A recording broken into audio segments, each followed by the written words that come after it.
dice que conforme va pasando el tiempo, pues va evolucionando más la criminología. Y pues no es una materia muy fácil. También menciona este, que no cualquier persona puede adentrarse en la materia, que tiene que tener un perfil, bueno, menciona varios aspectos para que pueda ser un buen criminólogo. Y, y pues ya. Ahora la pregunta obligada. ¿Ustedes, su perfil cumple esas características? Digo, para eso estamos aquí en la escuela, obviamente, para apoyarlos y que podamos discernir todas estas dudas. ¿Cumple con sus expectativas la carrera? ¿Cumple con sus expectativas esta ciencia? ¿Tienen el perfil adecuado para estudiar criminología? ¿Tienen los conocimientos necesarios para estudiarla? Pues los conocimientos tal vez no, ¿no? O sea, digo, para eso estamos estudiando, para adquirir los conocimientos que necesitamos.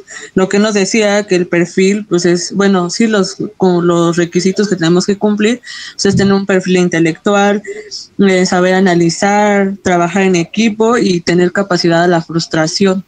Yo creo que pues es parte de lo que estamos viviendo. E independientemente de eso, lejos de tener el perfil intelectual, que que bueno, eso es una situación pormenorizada. Me refiero al bagaje o al cúmulo de conocimientos en materia penal que ustedes necesitan saber o conocer para entender a la criminología. Por eso es que se recomienda que criminología sea de las últimas asignaturas que estudien en una licenciatura propiamente en Derecho.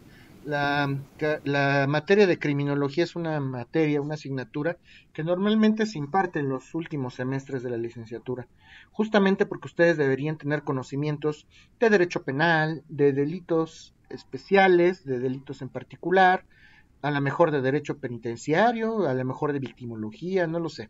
Un cúmulo de conocimientos que, que ustedes están en pro de aprender, justamente por eso están aquí, como bien lo comentas, pero ustedes tienen una doble labor y esa era la intención de que vieran también el video, de que se den cuenta ustedes de manera concreta que a lo mejor van a batallar un poquito más porque hay algunas cuestiones que ya deberían de conocer y a lo mejor no por su culpa, sino por a lo mejor la estructura académica que estamos manejando, no lo han podido abstraer. Por eso es importante que ustedes conozcan derecho penal. Y por eso empezamos estas pláticas hablando de derecho penal. El trabajo se vence hoy a las 12 de la noche. ¿Alguien tiene alguna duda respecto a la manera o el modo de hacer el trabajo, las características de la investigación?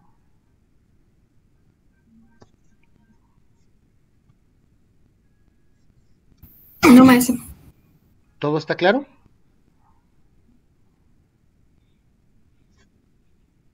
Bueno, ya saben que es una cita a pie de página, ya saben que es un comentario al pie, ya saben que es una nota marginal, ya saben cómo se cita una bibliografía, todo esto ya lo saben, ¿verdad? Ya saben que es una hoja de respeto, no hay duda respecto a eso, ¿verdad? Yo, profesor, Alejandro, adelante. Alejandro tenía alguna duda. Sí, era cuestión a lo del pie de página y todo eso. Es que como dijo que lo hiciéramos a mano, pues igual, como sabe, el pie de página para hacerlo se necesita, si es de un libro, pues ahí nos aparece, pero en un video, ¿cómo? O sea, fue mi duda. No, Y a ver, también las 3 bibliografías, pero nos estamos guiando de un video, ¿cómo vamos a sacar 3 bibliografías? O tal vez yo esté mal y pues que es compatible, ¿no? no, a ver, vamos a aclarar este punto. El trabajo medular o la información principal respecto a la cual ustedes tienen que abstraer este trabajo es del video. Ustedes tendrán que ver el video y a manera de ensayo tendrán que exponer los puntos de vista, exponer el contenido del mismo. La bibliografía que se solicita, no entiendo el comentario, la bibliografía es para complementar tu investigación. Si, por ejemplo, tú me estás refiriendo que Rodríguez Manzanera menciona los campos de estudio de la criminología, a lo mejor tú puedes complementar esa información con base en algún autor. En voz de Quetelet o en voz de Ángela Peralta, el campo de la criminología puede abocarse también a tales situaciones o en tales instituciones, ¿ok? Y entonces puedes hacer una cita al pie de página, le pones un 1, como cuando ustedes han leído un libro, no sé si han visto esos numeritos que aparecen al final del texto de la oración, eso quiere decir que estamos citando al lector al final de la página, por eso son notas al pie de página, y ustedes a lo mejor podrán agregar algún contenido, podrán hacer una nota al pie, o a lo mejor pueden agregar la bibliografía del autor que consultaron. La bibliografía es para enriquecer su trabajo. El trabajo tendrá que versar sobre el video, pero tienen que complementar, tienen que enriquecer su trabajo con la consulta en estos libros o en estos textos o en esas fuentes que ustedes vayan a escoger. Entonces, por eso se sugiere la bibliografía. Algún momento de la historia, ustedes tendrán que elaborar un trabajo de tinte profesional, una tesis, una tesina, y no les van a pedir 3 bibliografías, les van a pedir 20, 50, 200, y van a tener que saber cómo investigar. El campo, la materia que ustedes tengan que escoger, la van a desarrollar, pero no se pueden basar específicamente en la opinión de una persona, de un autor. Tienen que complementar esa información. Si ustedes van a copiar un concepto, transcribir un concepto, pues lo entrecomillan, le ponen a lo mejor cursivas, tienen que indicar claramente de dónde están retomando o de qué autor están retomando ese concepto, que es una fuente formal, una fuente fidedigna. Como abogados, como criminólogos, tienen que citar de fuentes confiables. Por eso es que no está permitido trabajar con Wikipedia, con otras fuentes no confiables de Internet. Entonces, estos libros que ustedes tienen que investigar o que ustedes tienen que recopilar o enriquecer, pues tendrá que ser tendientes a investigar o a enriquecer esta investigación. No sé si me explica. Alejandro, ¿está claro? Sí, profesor, muchas gracias. Es que ayer tenía esa duda y pues como lo hice, pues ya. Pero gracias. Ok. ¿Alguien más?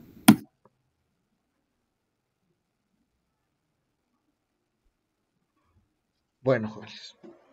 Entonces, de eso se tendrá que tratar su trabajo. Vamos a iniciar entonces nuestra sesión del día de hoy y retomar algunos temas justamente del derecho penal que van íntimamente relacionados con la criminología. Yo les comentaba entonces que para entender a la criminología tenemos que comprender las nociones o los conocimientos básicos de la materia penal, ¿ok?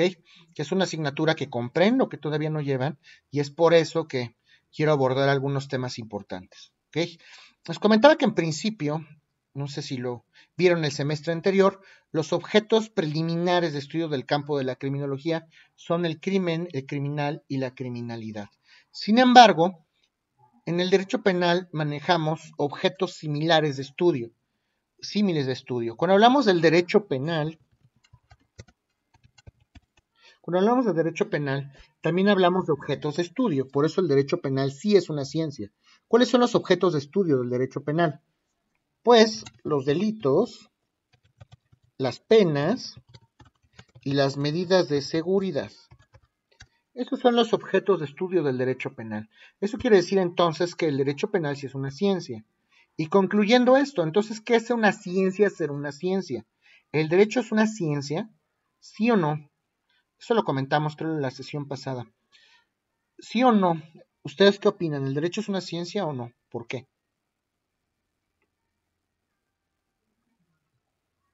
Dijo que sí, porque tiene un objeto de estudio. Es correcto. ¿Y cuál es el objeto de estudio del derecho?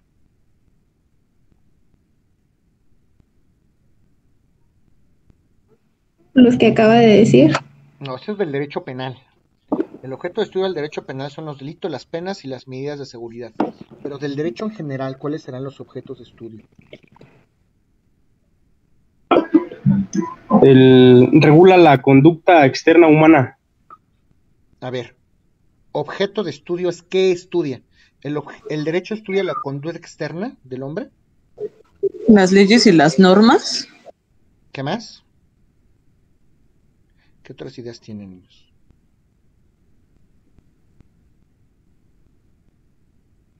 ¿Cómo les fue una introducción al estudio del derecho?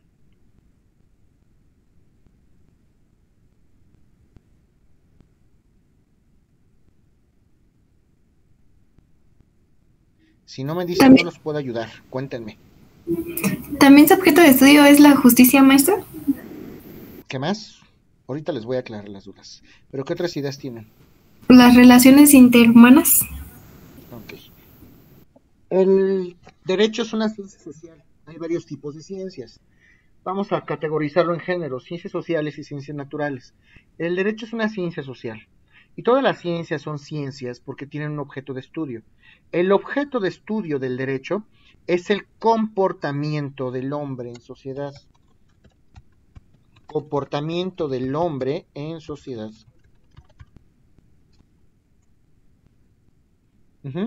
Ahora, todas las ciencias tienen un objeto de estudio diferente. Y precisamente por esta razón necesitamos métodos de estudio diversos. Se estudia igual matemáticas que biología, que historia, ¿no? Porque los objetos de estudio son diferentes. El objeto de estudio de las matemáticas, por ejemplo, si hablamos de los números y las formas numéricas, requiere un método de estudio lógico-matemático, a diferencia del derecho. ¿Qué estudia el derecho entonces? Si hablamos de este comportamiento del hombre en sociedad, tenemos que analizar el comportamiento del hombre en sociedad. El comportamiento del hombre en sociedad es dinámico, no es estático. Cambia momento a momento. Ustedes no saben si hoy van a estar inquietos, tranquilos, tristes, y mañana menos lo van a saber. Entonces necesitamos una serie de herramientas especiales para estudiar este comportamiento del hombre en sociedad.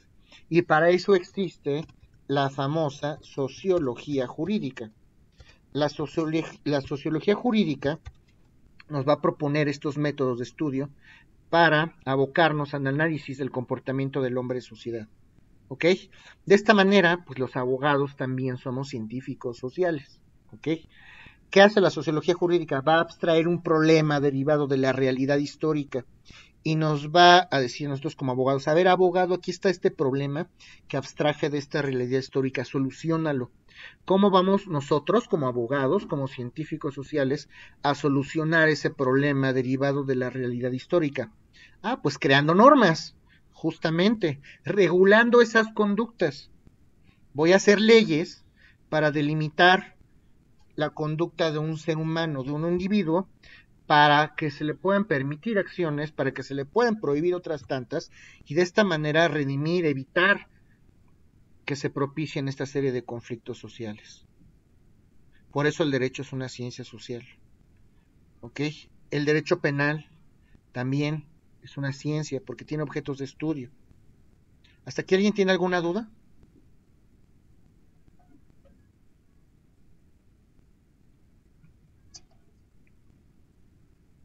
¿Nadie tiene ninguna duda? No, profesor. Ok. Bueno, pues vamos a entender entonces que el derecho penal, les voy a dar algunos conceptos preliminares fundamentales para que podamos entender de qué hablamos. Vamos a hablar del derecho penal.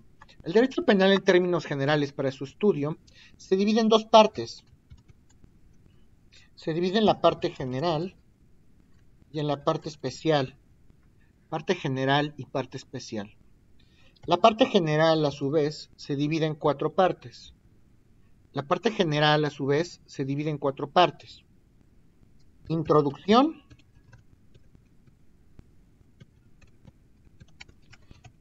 teoría de la ley penal, teoría de la ley penal, teoría del delito donde también estudiamos al delincuente, teoría del delito donde también estudiamos al delincuente,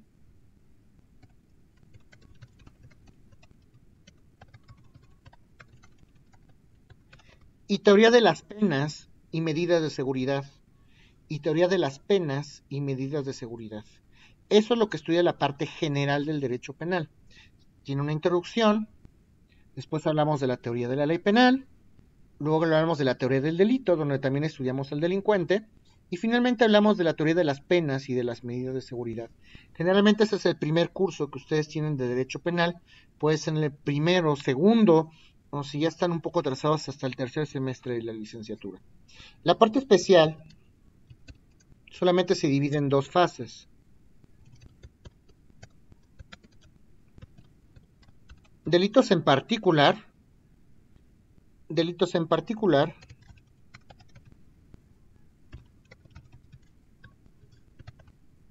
y penas y medidas de seguridad aplicadas al caso concreto. Penas y medidas de seguridad aplicadas al caso concreto. Eso estudia en la parte especial del derecho penal, que tendría que ser el segundo curso obligado de derecho penal. Creo que ahorita están llevando delitos en particular, o teoría del delito, una situación así, ¿no? Importante este comentario que les estoy haciendo porque podrán entender que para estudiar los delitos en particular tendrían que saber de manera preliminar algunos conceptos de teoría del delito, cuáles son los elementos del delito, qué es un delito, etcétera. Se los estoy comentando para que puedan redimir o atacar ese tipo de irregularidades, ¿ok? ¿Alguna duda hasta este punto?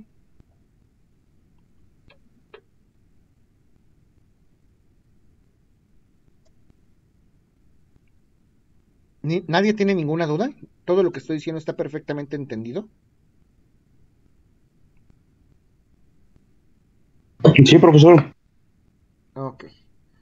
Les voy a dar un concepto de derecho penal para que también lo puedan aplicar. Recuerden que como abogados, cada vez que vayan a referir algún concepto o alguna idea, tienen que sustentarlo, tienen que basarlo, lo tienen que fundamentar en alguna opinión, ya sea jurídica, respecto de algún doctrinario relevante o públicamente reconocido, o en la ley. Por eso es que no nos basamos en fuentes como internet, porque la información que de pronto encontramos en internet no puede ser cierta. A ver, ¿alguna duda por ahí? Ok. Entonces, el concepto de derecho penal que les voy a dar es un autor que se llama Maggiore. Maggiore. Y para Maggiore, el derecho penal es la rama del derecho público interno, es la rama del derecho público interno relativa a los delitos, las penas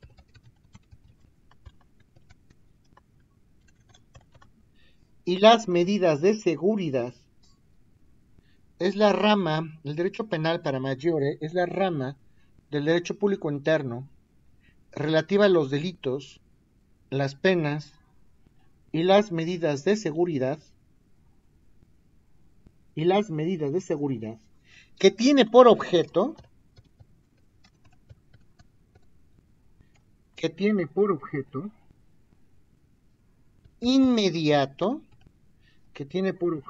inmediato, la creación y la conservación del orden social. Otra vez, para Maggiore, el derecho penal es la rama del derecho público interno relativa a los delitos, las penas y las medidas de seguridad, que tiene por objeto inmediato la creación y la conservación del orden social. ¿Ya lo tienen todos, niños, o no? Sí, maestro. Bueno, Sí, ¿alguien profe. quiere explicarme, por favor, este concepto? ¿Qué entienden?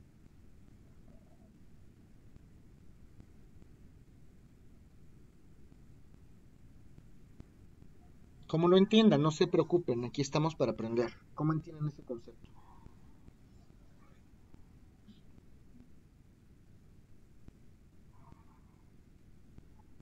Pues tal vez como, bueno, como yo lo entendí, pues nos dice que es como la rama, ¿no? Lo menciona, que va a regular los delitos, las penas y se va a encargar de crear las leyes para sancionar ese tipo de delitos. ¿Y cuál sería el objetivo entonces del derecho penal? ¿Por qué estudiamos al delito, al delincuente, a las penas de seguridad, a las medidas de seguridad, perdón, y a las penas? ¿Para qué existe todo eso? ¿Cuál es el objeto de esas normas? ¿Es para que haya un orden social? Para conservar, exactamente, para crear y conservar ese orden social. Nosotros mismos como sociedad, nosotros mismos como seres humanos, fuimos los que decidimos al final del día crear un órgano supremo llamado Estado. El Estado es creado por los hombres. Se entiende a su vez el Estado como un ente jurídico colectivo, como un ser jurídico colectivo, justamente creado por ese poder que nosotros como seres humanos, como individuos, le propiciamos a este Estado. El Estado se crea para satisfacer nuestras necesidades como seres humanos, para proteger las prerrogativas, los derechos que nosotros mismos no podríamos proteger en lo individual. Y ya sabemos que hay tres grandes poderes: el poder ejecutivo, el poder legislativo y el poder judicial. ¿Ok? Y bueno, pues nosotros mismos somos el Estado. Nuestra forma de gobierno es representativa, es democrática. Nosotros mismos somos los que decidimos qué conductas son las que van a estar prohibidas y cuáles no. ¿Cómo lo hacemos? No todos podemos estar en el Congreso al mismo tiempo, sería un desastre inminente. Por eso es que nuestra forma de gobierno es representativa. Nosotros escogemos a nuestros propios representantes para que en voz nuestra en el Congreso diriman, creen esas leyes, justamente para determinar o para que hagan las veces de directriz de nuestra conducta como seres humanos. ¿Cómo se compone el poder legislativo, jóvenes? ¿Alguien sabe? Cámara de Diputados, Cámara de Senadores. ¿Cuántos diputados hay?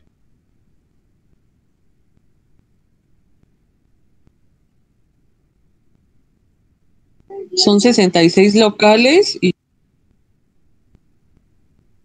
En el Congreso de la Unión Federal, ¿cuántos diputados hay? Perdón.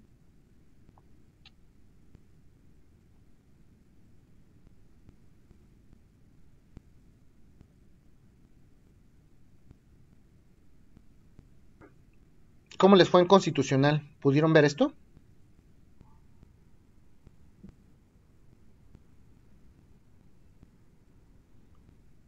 Si no los escucho, no puedo ayudarlos, niños. Necesito saber qué sí vieron, qué no vieron, qué sí entendieron, qué no entendieron.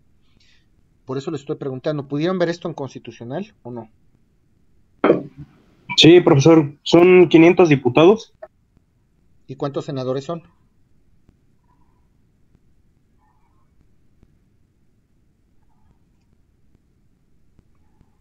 Digo, pueden investigarlo en internet rápido, pero el chiste es que lo sepan. Yo necesito saber si esto lo vieron o no para saber qué explicarles y qué no. Pero si no me dicen, no puedo saber si ustedes conocen el tema o no. ¿Cuántos senadores hay? 128. ¿A quién representan los diputados?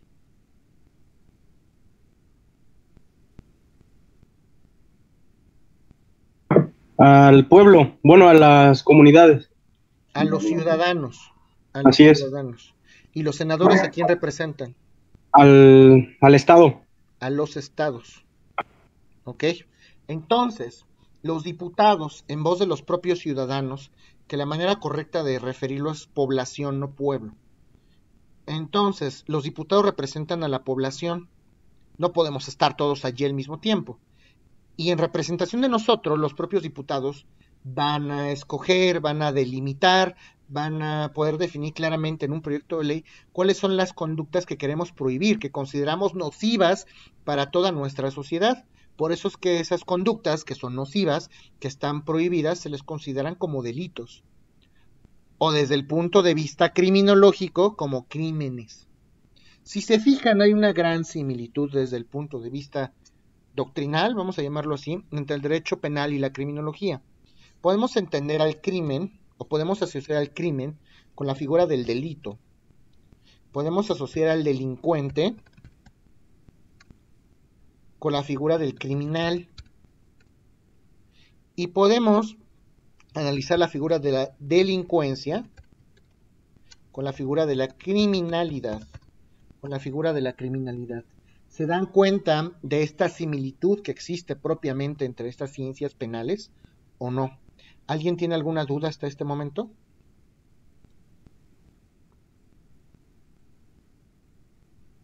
No, profe. Ok. Bueno, entonces, regresando un poco al tema científico, recordando que el derecho es una ciencia y el derecho penal también lo es, porque tienen objetos de estudio, podemos inferir que el derecho penal, al ser una ciencia, tiene objetos de estudio. Los objetos de estudio del derecho penal, que ya los mencionamos, tendrán que ser entonces los delitos, las penas y las medidas de seguridad. ¿Y cómo se estudia en derecho penal? ¿Cómo se estudian en derecho penal estos objetos de estudio, de análisis? ¿A la luz de qué elementos vamos a poder analizarlos? Pues hay ciencias que son especialmente penales. Hay ciencias que son especialmente penales y hay disciplinas que son auxiliares. Una cosa muy importante, una cosa es una ciencia estrictamente penal y otra cosa es una ciencia auxiliar del derecho penal. Las ciencias especialmente penales refieren el estudio de alguno de estos elementos u objetos de estudio del derecho penal. ¿Okay? ¿Qué ciencias especialmente penales existen? Como para que podamos tomar de parámetro, para que nos puedan apoyar con ese estudio, tanto del delito, de la pena o de la medida de seguridad. Pues hay algunas ciencias auxiliares, por ejemplo, la victimología. Podemos hablar de la victimología. Oigan, ¿la criminalística es una ciencia penal o no? ¿Qué opinan?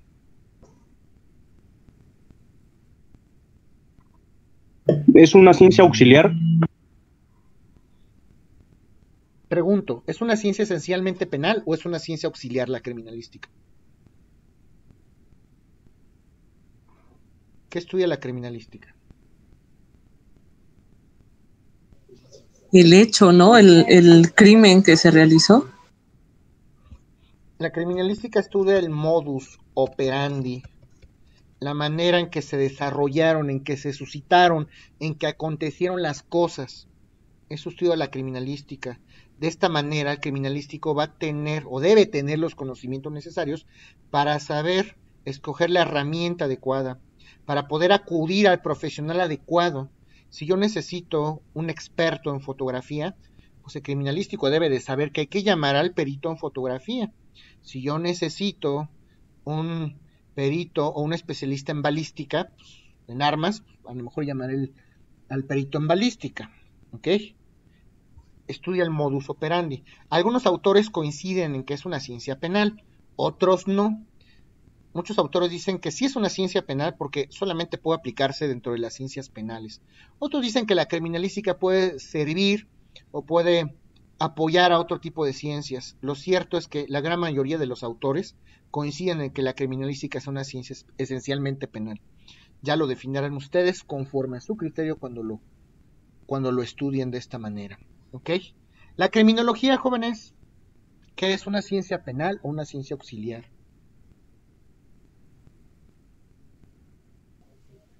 Se puede decir que es penal porque pues investiga, ¿no?, el comportamiento del criminal. ¿Cuáles son los objetos de estudio preliminares que yo les platiqué de la criminología? El delito, el delincuente. Crimen, criminal y criminalidad. Criminalidad. Cuando hablamos de criminología, debemos referirnos propiamente al crimen, al criminal y a la criminalidad. Cuando hablamos de derecho penal, nos vamos a hablar o nos vamos a referir ahora sí al delincuente, al delito y a la delincuencia. Vamos a hablar propiamente con los términos de las materias, ¿no? Entonces, conforme a la lexicología jurídica, es correcto referirnos en criminología al criminal, a la criminalidad y al crimen, y en derecho penal al delincuente, al delito y a la delincuencia. Entonces, la criminología sí es una ciencia esencialmente penal porque nos va a ayudar a estudiar estos fenómenos que en el derecho penal se utilizan como objeto de estudio. ¿Sí está claro esto o no, jóvenes? Sí, profesor. Ok. ¿Qué otra ciencia esencialmente penal puede existir? El derecho penitenciario, por ejemplo. Podemos hablar del derecho penitenciario, que también es esencialmente penal. Y hablando de ciencias auxiliares, del derecho penal, nos vamos a referir a ciencias que no necesariamente son penales, pero que nos pueden ayudar a estudiar estos fenómenos. Por ejemplo, podemos hablar de la psicología, podemos hablar de la sociología, podemos hablar de la medicina, endocrinología. ¿Alguien sabe qué es la endocrinología y qué estudia la endocrinología?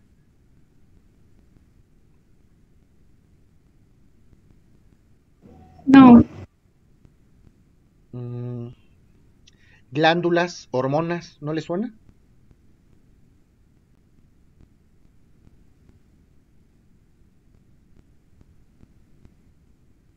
La endocrinología justamente va a estudiar estas glándulas desde el punto de vista médico que todos los seres humanos tenemos y que segregan hormonas.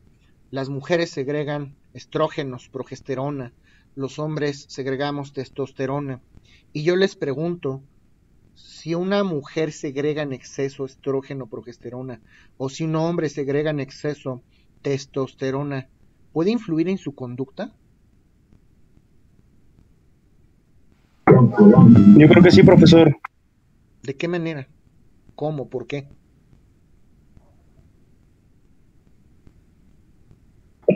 Bueno, digamos aquí en la cuestión puede ser también de lo sexual.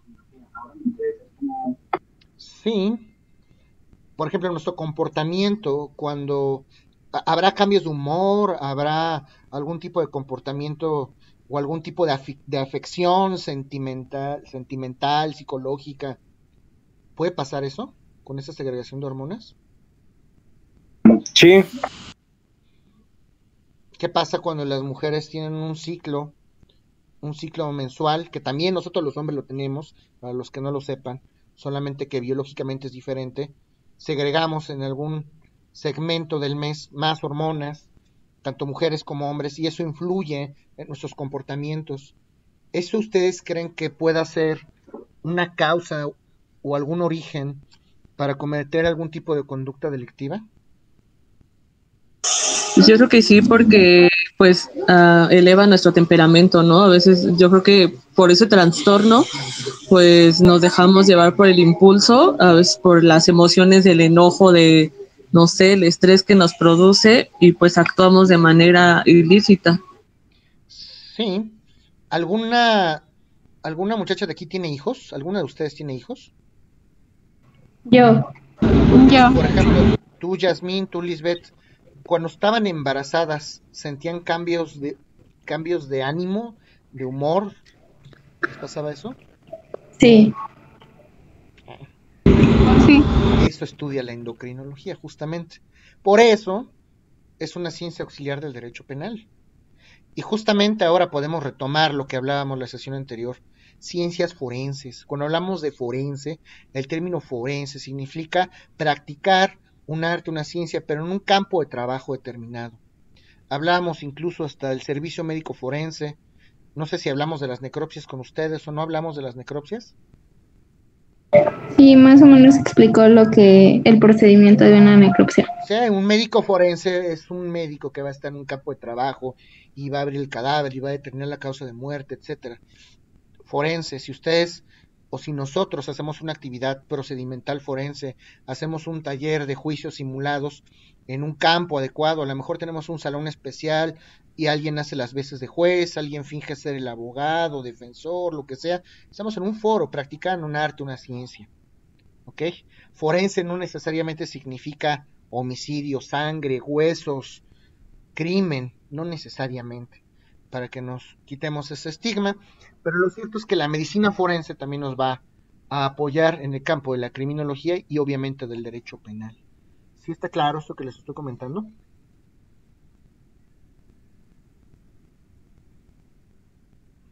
¿Alguien tiene alguna duda hasta este punto de lo que he comentado? Bueno, entonces, ya entendimos que de manera preliminar la criminología va a tener como objeto de estudio el crimen, el criminal y la criminalidad. Pero la criminología va más allá de eso. Para ser unos criminólogos exitosos, y por eso platicábamos, por eso referíamos este video de Rodríguez Manzanera, el criminólogo moderno, el criminólogo contemporáneo, tiene que tomar medidas, tiene que ser propositivo, tiene que proponer medidas adecuadas. Si bien es cierto, no para eliminar el crimen. ¿Ustedes creen que sea posible suprimir de manera absoluta el fenómeno criminal en nuestra raza humana? ¿Creen que eso sea posible? Yo digo que no, profe. Igual de alguna manera se puede prevenir, bueno, que se lleguen a cometer los delitos. Así es. Gran cantidad de autores, si no es que casi todos, coinciden justamente en que el fenómeno criminal no se va a poder suprimir jamás. ¿Por qué? Porque para empezar, el fenómeno criminal es estrictamente humano. ¿Qué significa es la existencia de este fenómeno criminal o cómo lo podemos entender, cómo lo podemos aterrizar? Solamente los seres humanos podemos cometer crímenes. ¿O alguno de ustedes conoce algún otro animal, aparte del hombre, que cometa crímenes? No. ¿Y por qué? Porque el criminal es aquella persona que violenta, que transgrede, que hace caso omiso respecto a las leyes humanas. Las leyes las creamos nosotros, los seres humanos. El criminal es aquella persona que transgrede, que vulnera, que no acata las leyes humanas. Por eso, si nosotros violentamos las leyes hechas por los hombres, por nosotros mismos, somos criminales. Entonces, si las leyes han existido desde el origen de los tiempos, bueno, pues es muy lógico que este fenómeno se siga suscitando no solo hasta nuestros días, sino posterior a ello, ¿no? Y bueno, para eso están estudiando ustedes criminología, lo vamos a ver más adelante. Hay que proponer medidas, si bien no para suprimir, para limitar, para delimitar y para evitar en la medida de lo posible que se susciten este tipo de conductas criminales. Pues por eso decimos que la criminología es una ciencia interdisciplinaria. La criminología es una ciencia interdisciplinaria. ¿Por qué? Porque se apoya, se basa en varias disciplinas, en varias ciencias, para estudiar justamente estos objetos que son análisis del estudio. La criminología se va a basar en muchísimas ciencias, no sé si las vieron el semestre pasado, hay demasiadas ciencias en las cuales se pueden ustedes apoyar para estudiar criminología, igual que derecho penal. Por eso es interdisciplinaria, nos vamos a apoyar de muchas otras ciencias. Es científica porque es una ciencia, tiene un objeto de estudio, es científica. ¿Ok? Y bueno, tiene como objeto de estudio de manera preliminar, como ya lo hemos platicado, el crimen, el criminal y la criminalidad.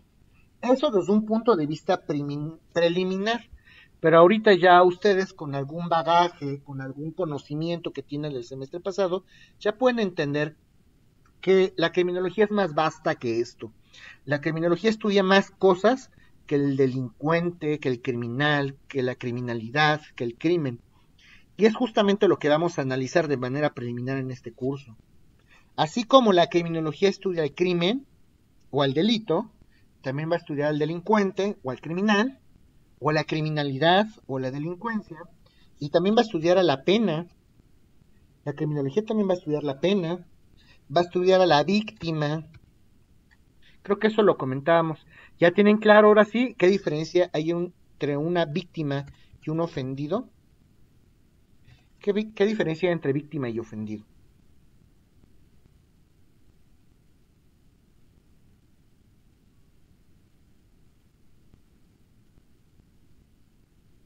El ofendido es el que vio el suceso. ¿El que qué, perdón, Jimena? El que vio el suceso, el crimen. Ok. Por ejemplo, en un delito de homicidio, ¿quién será la víctima? Al que mataron. Ajá, es correcto. La persona que sufre directamente los daños derivados del crimen. ¿Y el ofendido? El asesino. Quien lo realiza. ¿El ofendido es el asesino? ¿No será ese? No, sus familiares o sus cercanos al que asesinaron. Es correcto. El ofendido o los ofendidos siempre van a ser aquellas personas que reciben el daño del crimen, pero de manera indirecta. Por ejemplo, si matan a una persona, ¿quiénes serán los ofendidos? Su esposa, sus hijos. ¿Sería la víctima? A ver, la víctima es la persona que sufre directamente el delito. y los ofendidos son aquellas personas o aquella persona que sufre de manera indirecta esa repercusión o ese daño provocado con el delito. Si hablamos de un homicidio, la víctima es el muerto. El ofendido a lo mejor es la familia, el esposo, la esposa, los hijos, así como decía José Luis. Justamente así. La persona que cometió el crimen pues es el criminal, es el imputado, el delincuente. ¿Sí está claro esto o alguien tiene alguna duda?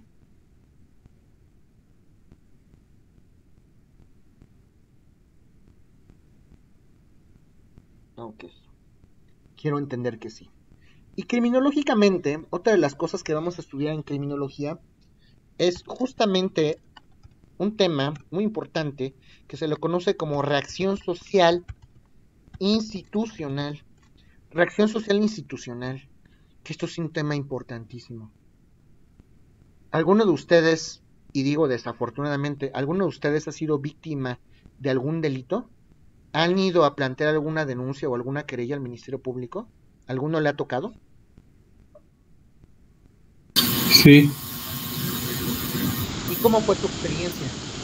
¿Cómo te fue? Ay, muy cansado ir a explicarles lo sucedido y ya lo que, primero lo que llegas, sino que te atienden. Ya lo que te atienden, les explicas lo que te pasa y ya te explican qué procedimientos puedes hacer y más los citatorios de las otras personas, bueno, que a los que te hicieron Es una daño. verdadera tragedia, mi estimado Luis, es una verdadera tragedia. Da Sí. pena ajena ver cómo nos tratan a las víctimas y a los ofendidos a nivel institucional, a nivel Ministerio Público.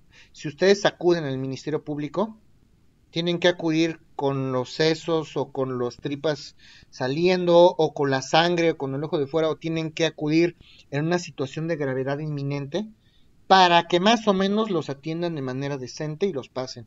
Si no, ¿qué va a pasar?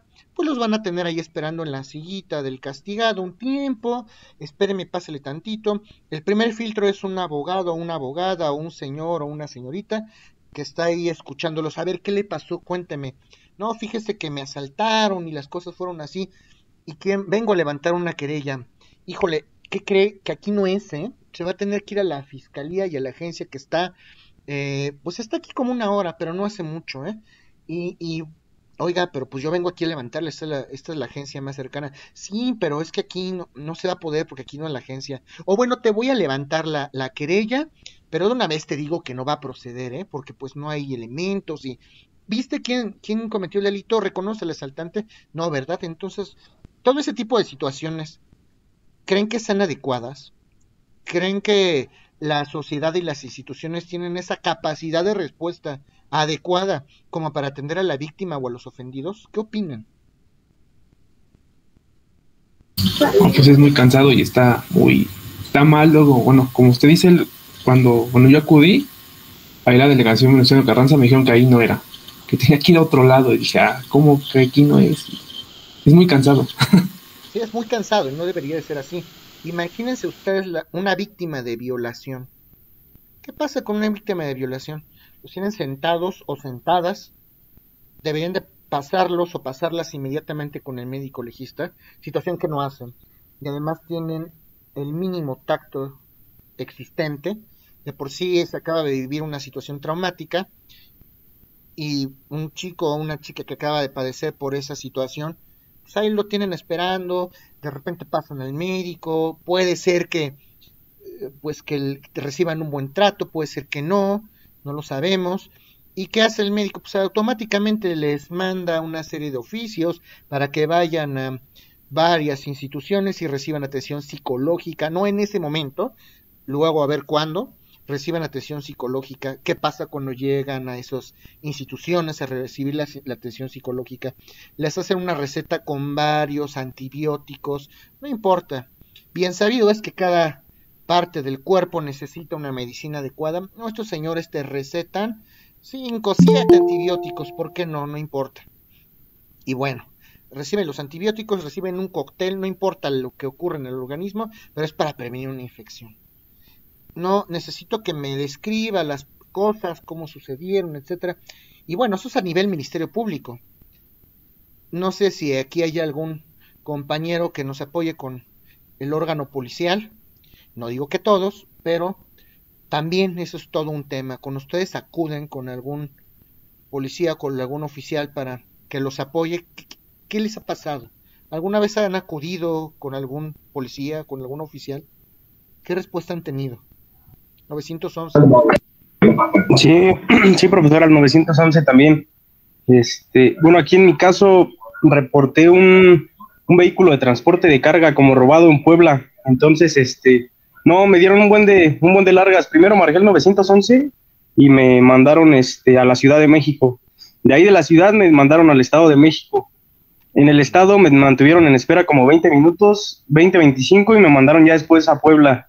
Y pues es todo un rollo también en el 911. Eso es un tema. Y en el 911, y hay países que son considerados como potencias mundiales. No es por ser made in chista, y no me refiero específicamente a los Estados Unidos de Norteamérica, en la Suiza, cualquier otro lugar. Hablan ustedes al 911 y casi en cuanto marcan están afuera de su casa. ¿Por qué aquí no? ¿Por qué aquí no pasa eso? ¿Por qué en México te acercas a un policía? Y no digo que todos, pero muchos te piden para el refresco y apóyeme que yo lo apoyaré y ese tipo de situaciones. ¿Por qué tiene que ser aquí así?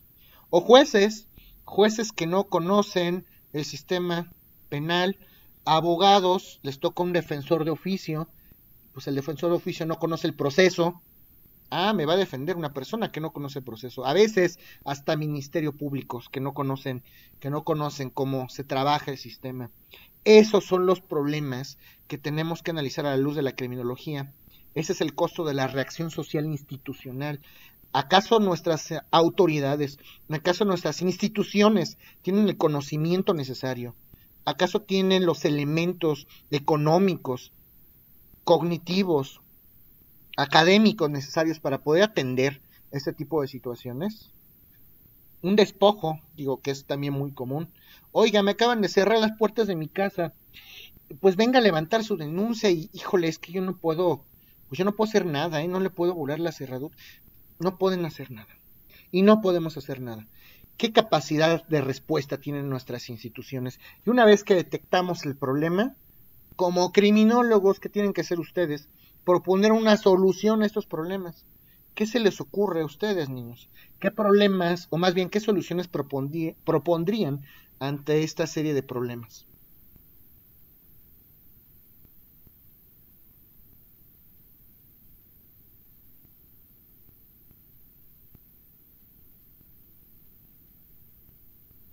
Ahorita me hablaban del Ministerio Público, me hablaban del 911 y que es muy tardado. Bueno, ¿qué proponemos como criminólogos? ¿Qué se les ocurre? ¿Qué medidas se les ocurre proponer para que esto no pase? Los escucho. Pues sería capacitar mejor a las autoridades.